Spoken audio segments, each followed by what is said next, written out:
Bom, nessa segunda parte a gente vai dar uma olhada em edema generalizado. Tá? Ah, aqui, no lugar de ser um problema pontual na circulação, num determinado órgão, ah, numa região de um órgão, levando aquele edema, o que a gente são problemas um pouco mais amplos, em que termina causando limitação no fluxo de sangue, ou alterando algo ali no ambiente do tecido que vai favorecer o aumento de líquido no interstício. Então, existe uma série de mecanismos e agora a gente não fica mais tão limitado à questão hemodinâmica. Tá? A gente viu que o edema localizado está principalmente relacionado a ou algo em vênula ou algo em linfáticos, em vasos linfáticos. Então, o encanamento é que tem algum problema localizado, favorecendo o acúmulo de líquido. Aqui a gente já vai ver alterações que vão estar associados a alteração de pressão oncótica, tá? E essa regulação da pressão oncótica nos tecidos. Então, a origem pode ser a patofisiologia do edema sistêmico, pode ser cardiogênico, nefrogênico, hepático ou hipoalbuminemia, tá? E a hipoalbuminemia pode ter diversas causas. E o edema sistêmico também pode ter aí causas diversas que a gente vai conversar um pouquinho. Bom, o edema cardiogênico é aquele em que a bomba não funciona direito. Então, todo o fluxo sanguíneo é dependente da bomba funcionar de maneira adequada, impulsionando o sangue, mantendo uma pressão negativa no sistema, ajudando o retorno venoso. Tá? A circulação pulmonar também pode estar envolvida nisso, tá? Depende desse retorno adequado. Então, uma situação como essa que a gente vê aqui nesse coração, um infarto do miocárdio, essa área aqui pálida nesse coração, um coração que não está normal, tá? Um coração que tem hipertrofia aqui do ventrículo esquerdo. E a gente vê essa área bem pálida aqui, isso aqui é uma área de infarto. Tá? A gente vai conversar no próximo capítulo com mais detalhes sobre infarto, mas basicamente aqui o tecido morreu, sofreu necrose. Tá? Então temos uma área não funcional, tá? E isso termina comprometendo o órgão como um todo, o órgão de maneira global. Tá? Então o edema cardiogênico vai estar originado desse problema. Tá? Então, esse caso aqui, uma consequência seria principalmente se o ventrículo esquerdo não funciona bem, tá? Tem um comprometimento funcional da sua capacidade de ejetar sangue, a gente pode ter uma retenção de sangue na circulação pulmonar. Né? O sangue vem do pulmão para o lado esquerdo do coração para ser enviado para a circulação sistêmica, para a oxigenação, e com isso daqui a gente pode ter formação de edema pulmonar. Tá? A própria hipertrofia do ventrículo esquerdo, que é o que a gente vê aqui, o ventrículo esquerdo aumentado de tamanho, tá? Principalmente o septo, que é extremamente aumentado. Isso aqui pode causar uma cardiopatia restritiva, isso daqui pode deformar a câmara cardíaca e impedir uma ejeção adequada de sangue, tá? Novamente contribuindo para um quadro de edema pulmonar. Tá? E, por falar em edema pulmonar, aqui ilustrando uma primeira imagem, como pode ser vista, aqui uma peça fresco de pulmão, superfície de corte desse pulmão, então a gente vê que fica babando líquido, né? E misturado com ar, então esse líquido fica com esse aspecto aí espumoso, né? Toda a superfície, brotando da superfície do pulmão. Ou a gente pode ter também esse aspecto, na hora que é feito o corte do pulmão, tá?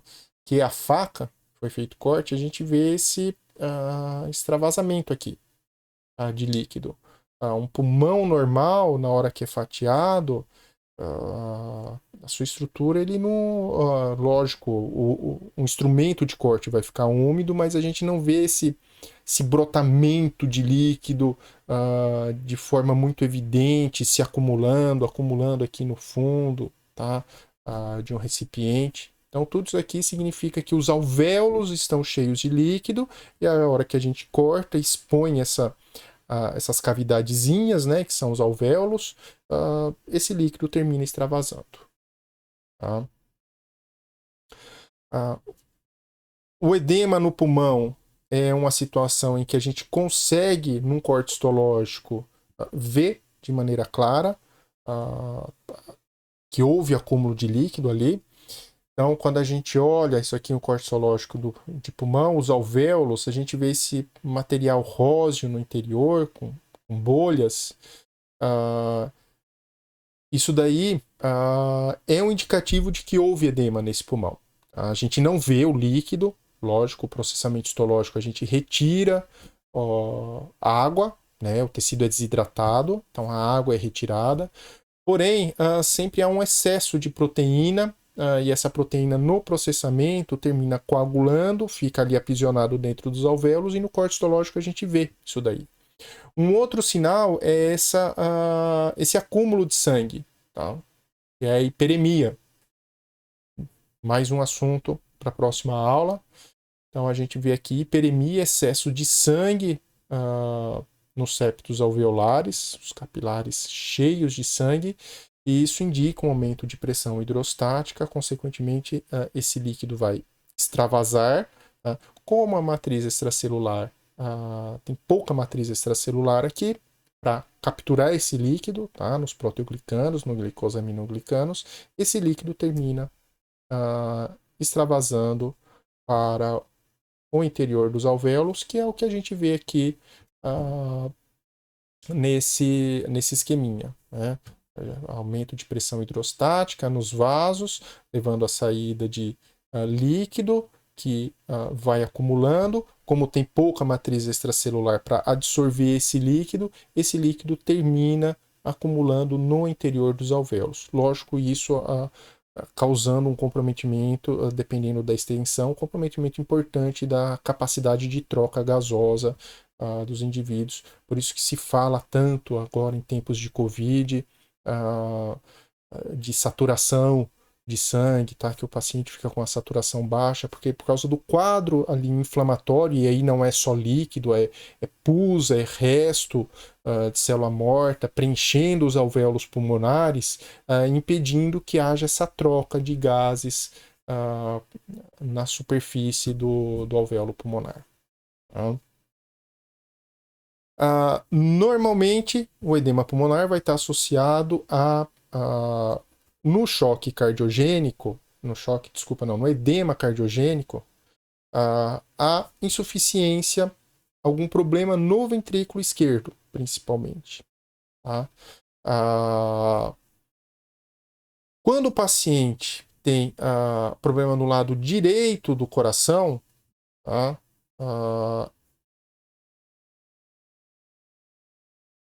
Que é o cor pulmonale e a insuficiência cardíaca congestiva, que é um coração com a cardiopatia dilatada, tá? O edema será observado na circulação sistêmica, não na circulação, não proveniente da circulação pulmonar mais. Tá?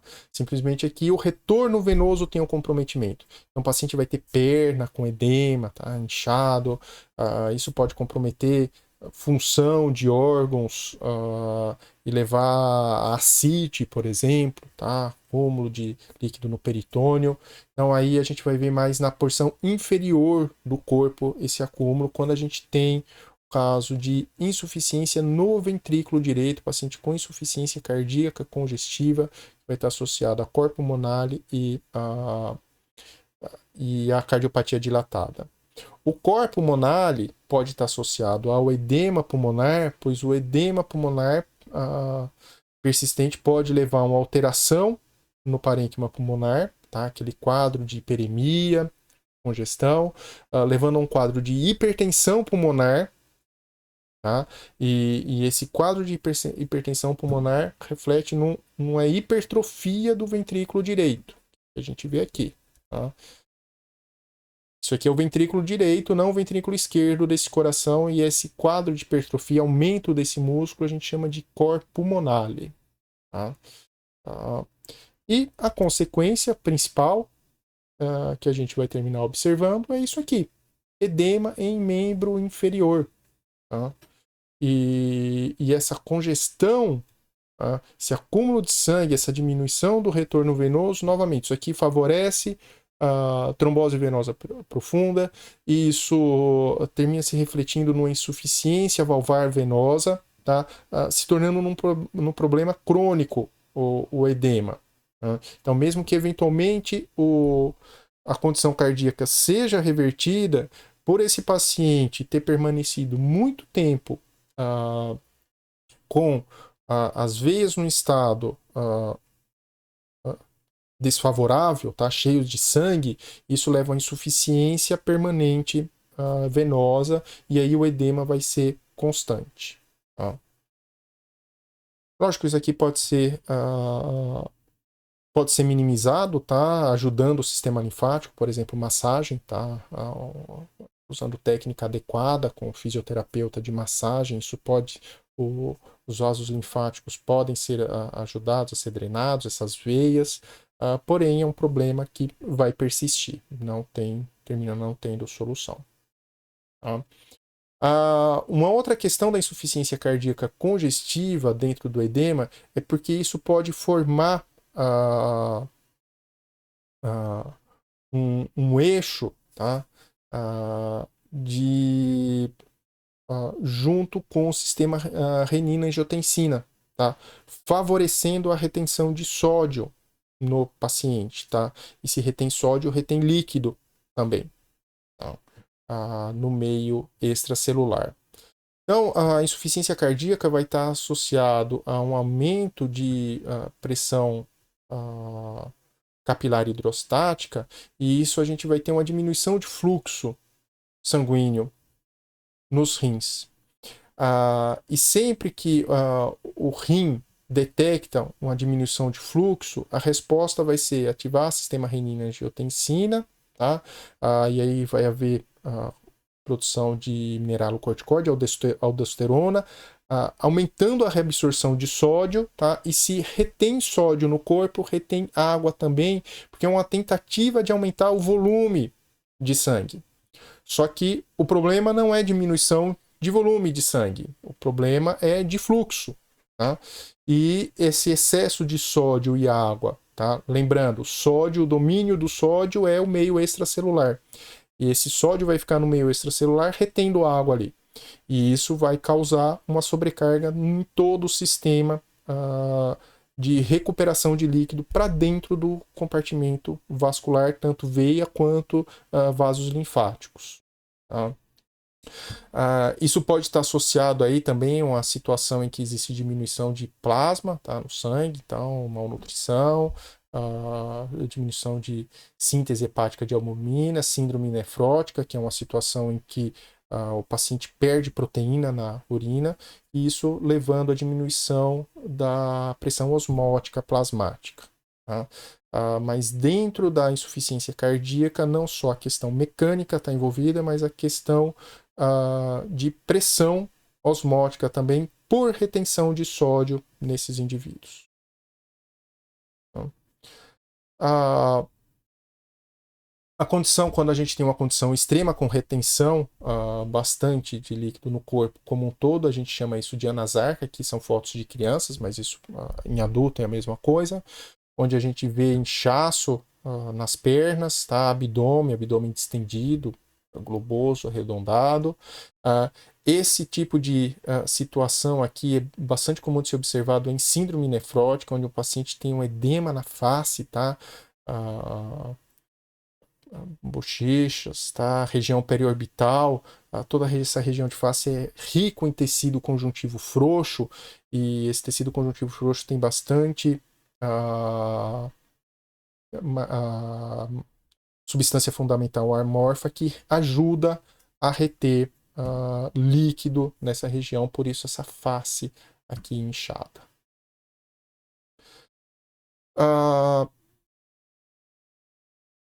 Já que falamos um pouco aí do rim, a gente tem um edema nefrogênico e ele pode ter algumas origens, tá? Essa situação não é comum, tá? Não é uma situação recorrente que pode ser observado.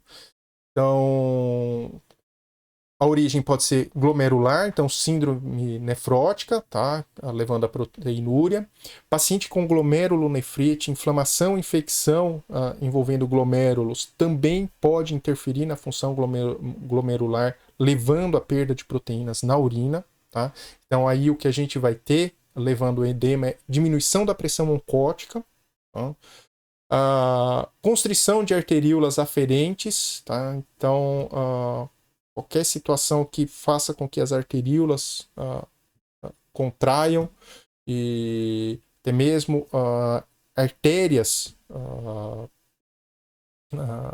artéria renal, seus ramos ali, em caso de aterosclerose, se a gente tem uma diminuição do fluxo sanguíneo no rim, lembrando, o rim vai entender isso como diminuição de volume, tá?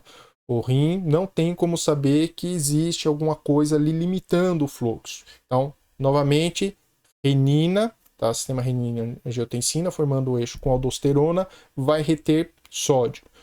E insuficiência renal também, tá? Então, a gente vai ter com retenção de sódio. Então, aqui é um quadro em que não é mais a pressão hidrostática que sofre alterações. Tá? É a pressão oncótica que sofre um desequilíbrio, tanto a pressão oncótica quanto a pressão osmótica por redução de aumento de reabsorção de sódio, aumento de sódio na matriz extracelular. E clinicamente vocês vão ver, já mostrei a criancinha antes lá, esse aqui é um outro adolescente, lábio inchado, região periorbital inchado, isso aqui é típico de paciente com síndrome nefrótica, tá?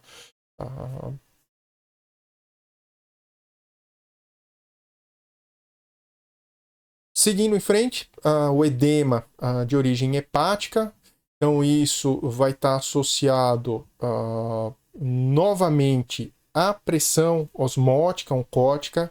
Então a principal situação é diminuição e insuficiência hepática, diminuição de produção de albumina, tá?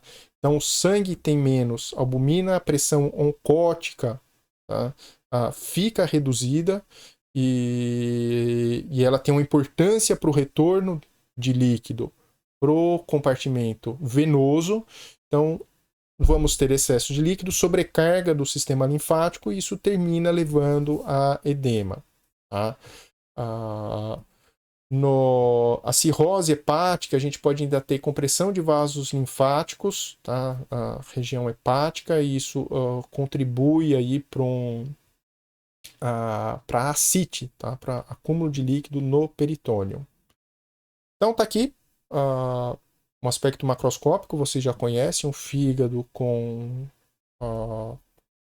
cirrose, né? Essa superfície finamente granular.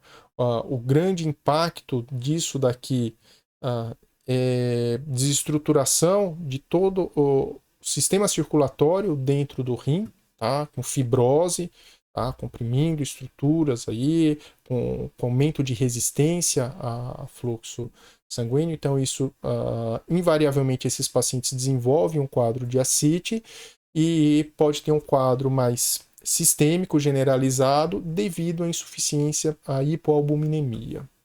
Tá? E clinicamente, a ascite é isso aqui, tá? A gente viu um menininho lá, aqui esse senhor com esse abdômen estendido, globoso, tá? Fica bem firme a palpação. Então, isso aqui é um quadro de ascite. Tá? A hidropsia fetal, tá? É um quadro de edema generalizado que ocorre em fetos. Tá? Existem duas situações principais. Tá? Um é de origem imune, tá? Que é a eritroblastose fetal. Então, por isso que se preocupa em determinar o fator RH da mulher gestante, tá? Porque se ela for RH negativo e também do pai da criança, a criança pode ser, se a mãe é RH negativo e a criança, tá, o feto é RH positivo, o sistema imune pode reagir contra essa criança. Uma característica da hidropsia fetal é que a hidropsia fetal ela tem que envolver mais de um compartimento, pelo menos 2 compartimentos na criança, tá, no feto. E isso é o que caracteriza e pode ser detectado num ultrassom. Então, por isso que é importante aí determinar fator RH, ultrassom fetal durante a gestação. E existem algumas situações não imunes, tá? Que é defeito cardíaco ou pulmonar, então fetos com cardiopatias congênitas, defeitos no coração ou no pulmão, precisam ser devidamente acompanhados, porque pode desenvolver um quadro de hidropsia fetal. Anemia, tá? Talassemia ou infecção também pode levar a um quadro de hidropsia fetal. E algumas crianças com defeito genético, por exemplo, o síndrome de Turner, né? Que é o X único, tá? E também pode desenvolver. Normalmente, o grande problema é que isso compromete a viabilidade do feto e termina levando a um aborto. Nem sempre, tá? É possível que nasça viável, mas já é uma criança numa situação complicada, tá? E aqui é um exemplo, tá? De criança, um exemplo de eritroplastose fetal, especificamente, uma criança que nasceu prematura, por isso a gente vê tórax, abdômen, toda a região crânio-facial com um edema importante. Então, hipobuminemia, tá? Hipobuminemia já comentei um pouco lá, síndrome nefrótica, cirrose hepática, então situações que levam à diminuição de albumina na corrente sanguínea. E a albuminemia é considerada quando a gente tem uma concentração menor que 2,5% de albumina no sangue, sendo que o normal é 4%. E não só essas situações que eu falei, por exemplo, doenças intestinais, tá, podem levar a perda de albumina, tá, que é a enteropatia com perda de proteínas. Existe uma série de condições, doenças inflamatórias intestinais, pacientes com insuficiência cardíaca pode desenvolver também uma enteropatia com perda de proteína. Eu vou dar uma atividade para vocês darem uma olhada lá, uma situação específica em que isso pode estar envolvido. Tá? Tem um casinho clínico lá, uma situação diferente. Neoplasias intestinais podem levar. Isso daqui é um exemplo, um corte histológico de um intestino de um paciente que tem uma formação linfática, tá? Então, esses espaços vazios aqui são linfáticos dilatados, tá? Então, isso tem um fluxo comprometido, isso termina favorecendo a perda de proteína pela mucosa intestinal, e isso leva a um quadro de edema, anasarca. Tá? Por fim, o edema cerebral, né, que é aquele caso especial de edema que eu comentei lá no começo da parte 1. O edema cerebral pode ser de origem vascular, tá? Traumatismo, infecção, neoplasia, celular, hipóxia, perivascular, intersticial, que é hidrocefalia, e desequilíbrio osmótico. Isso aqui é importante, tá? Celular, lembrem-se, o edema cerebral é a situação de exceção em que célula com edema, tá? Com degeneração hidrópica, excesso de água no seu citoplasma, também caracteriza uma situação de uma situação de edema cerebral. Aí macroscopicamente, isso aqui é visível lá na necrópsia, tá? A hora que retira, a gente vê os giros inchados e comprimindo, tá? Estreitamento dos sulcos. E o grande problema é que o cérebro fica aqui numa caixa rígida, tá? Envolvida por tecido ósseo. Isso não tem para onde se expandir. Isso leva a um herniamento de amígdala cerebral, compressão de bulbo. Então, isso é uma situação potencialmente fatal. E microscopicamente, a gente vê aqui, ó, esse aspecto, tá? Todo o tecido com esse aspecto mais claro, tá? Aqui um corte histológico normal. Então, tudo isso daqui já é uma situação extrema. Muitas vezes isso se manifesta simplesmente por áreas perivasculares mais claras, tá? Então isso já é indicativo de edema cerebral. Aqui já é uma situação mais extrema. Tá? Bom, isso é o que eu tinha para apresentar para vocês sobre edema. E existem algumas atividades para vocês fazerem, questionários e formulários para serem preenchidos, casos para estudar. Mas qualquer dúvida, entre em contato, tanto pela própria sala virtual, quanto uma mensagem lá no Discord. E até a próxima aula.